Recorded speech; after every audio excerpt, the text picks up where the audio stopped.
दोस्तों, मैं विशाल गिरी, आपका दोस्त, NLP life coach and leadership expert, और फिर एक बार आप सभी का स्वागत है द लाइफ कोचिंग यूनिवर्सिटी में। दोस्तों, आज आपके लिए लेकर आया हूं एक जबरदस्त केस स्टडी, जहां पर मैं आपको बताऊंगा कि 2 साल पुराना कंधे का दर्द बिना किसी दवाई के कैसे ठीक हुआ। दोस्तों, ये बात है जून 2019 की, जब मैं अपना एक लाइव एनएलपी वर्कशॉप कर रहा था। तब एक युवा करियर काउंसलर मेरे वर्कशॉप में आए हुए थे पार्टिसिपेट करने के लिए, और अपना प्रॉब्लम बताते हुए उन्होंने मुझसे कहा कि उनके कंधे में लगभग पिछले 2 सालों से पेन है। अब दोस्तों, ये पेन उन्हें कुछ इस प्रकार था कि वो सडनली थोड़ी देर के लिए आता और फिर अचानक से चला जाता, और फिर सडनली वो कभी भी किसी भी समय पर वापस आ जाता। अब दोस्तों, ऐसे केसेस में मैंने एक बात को ध्यान में रखा, जो एनएलपी का एक नियम या फिर प्रीसपोजिशन भी है, जिसके हिसाब से every pain has a secondary gain. जिसका मतलब है कि अगर आपका माइंड कोई भी ऐसी मेमोरी या फिर कोई भी इस प्रकार का बिहेवियर, कोई प्रकार की आदत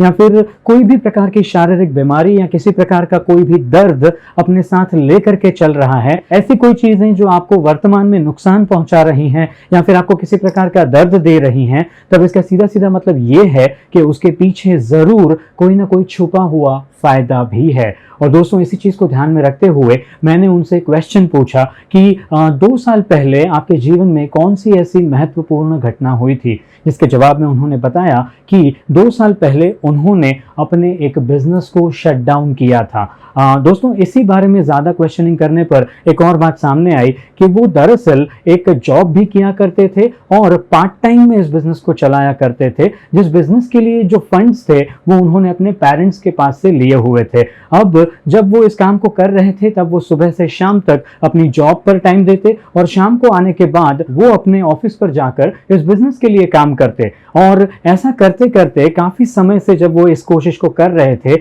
लेकिन फिर भी बिजनेस में कोई प्रॉफिट्स दिखाई नहीं दे रहे थे। उन्होंने जो अपने पेरेंट्स के पास से पैसा लिया हुआ था, वो पैसा लगभग वो सारा का सारा खर्च कर चुके थे उस जगह के रेंट को भरने में, अपने एम्प्लॉयज़ को सैलरी वगैरह देने में, और अब लगभग ऐसी परिस्थिति आ चुकी थी कि जहां पर अब किसी को देने के लिए उनके पास कोई ज़्यादा पैसे बचे नहीं थे। और ऐसे में फ्रेंड्स, उनके मन में ये विचार आया कि क्यों ना इस बिजनेस को बंद कर दिया जाए और सिर्फ जॉब के ऊपर फोकस किया जाए, कि जहां से एटलीस्ट एक फिक्स्ड इनकम तो आ रहा है। इसी के साथ उनके मन में एक और विचार आया कि अगर मैं इस समय इस बिजनेस को बंद कर देता हूं, तो जो भी इसमें पैसे का लॉस हुआ है, जो टाइम का लॉस हुआ है, उस सभी की जिम्मेदारी पहले तो मुझे खुद को लेनी पड़ेगी, और इस जिम्मेदारी को लेने के बाद मुझे खुद को फेस करना है, और इसके साथ साथ मुझे अपने पेरेंट्स को भी फेस करना है। उन्हें जाकर के भी ये बताना है कि मैंने वो सारे पैसे अपने बिजनेस में गंवा दिए और मैं इसकी जिम्मेदारी लेता हूं। अब दोस्तों, हमारे जीवन में भी कई बार ऐसे किस्से होते हैं कि जहां पर हम कोई नई चीज करने की कोशिश करते हैं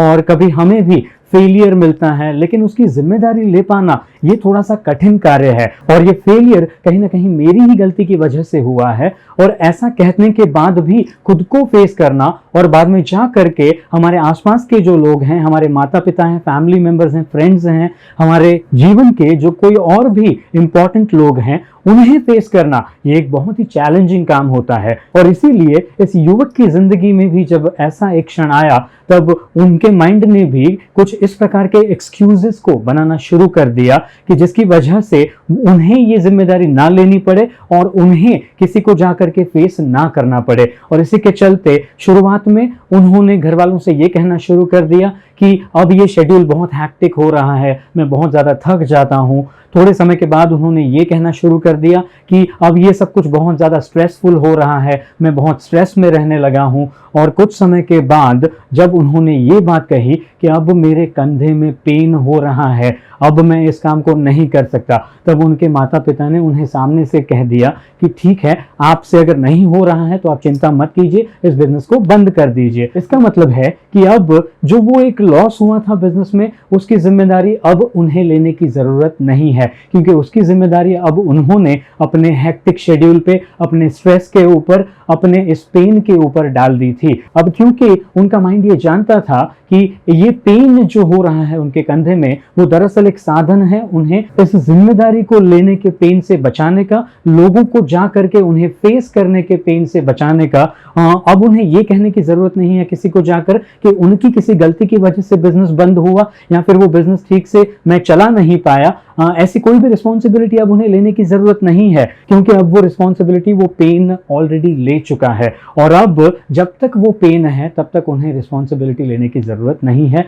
और ऐसा ही सोचते हुए अगेन मैं वापस आना चाहूंगा, every pain has a secondary gain, यानी कि किसी भी पेन के पीछे एक छुपी हुई गेन होती है। और यहाँ पर जब मुझे छुपी हुई गेन समझ में आ गई, तब मैं बस इतना चाहता था कि वो इस फेलियर की जिम्मेदारी खुद ले लें, क्योंकि मैं जानता था कि अगर वो इस जिम्मेदारी को ले लेते हैं तो फिर उनके माइंड के पास इस पेन को रखने का अब कोई रीजन बचेगा ही नहीं। तब फिर उन्हें किसी एक्सक्यूज की जरूरत होगी ही नहीं, और जब एक्सक्यूज की जरूरत नहीं है तब उस पेन की भी कोई जरूरत नहीं है। तब मैं उन्हें काफी देर तक समझाता रहा कि कहीं ना कहीं उन्हें बस इस रिस्पॉन्सिबिलिटी को लेने की जरूरत है। उस समय पर वो मेरे साथ कुछ देर तक तो आर्ग्यूमेंट करते रहे और खुद को डिफेंड करने की बहुत ज्यादा कोशिश भी करते रहे, लेकिन कुछ समय के बाद जब ये कॉन्वर्सेशन एंड पर पहुंचा तब उन्होंने आखिरकार इस बात को एक्सेप्ट किया कि यस, इसी की वजह से ये पेन शुरू हुआ था, और अपने बिजनेस में जो फेलियर हुआ था उसकी रिस्पॉन्सिबिलिटी को भी उन्होंने एक्सेप्ट कर लिया।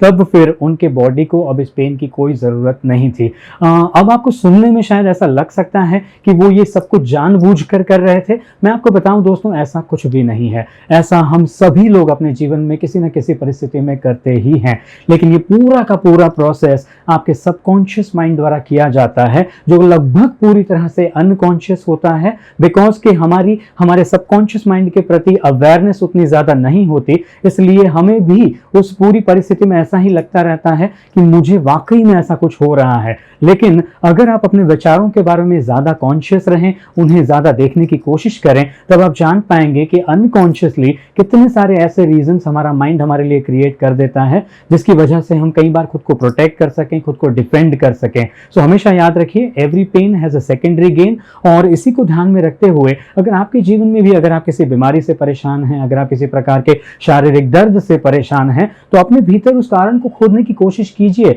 जिस प्रोसेस को मैंने अभी बताया उसी को आधार रखते हुए।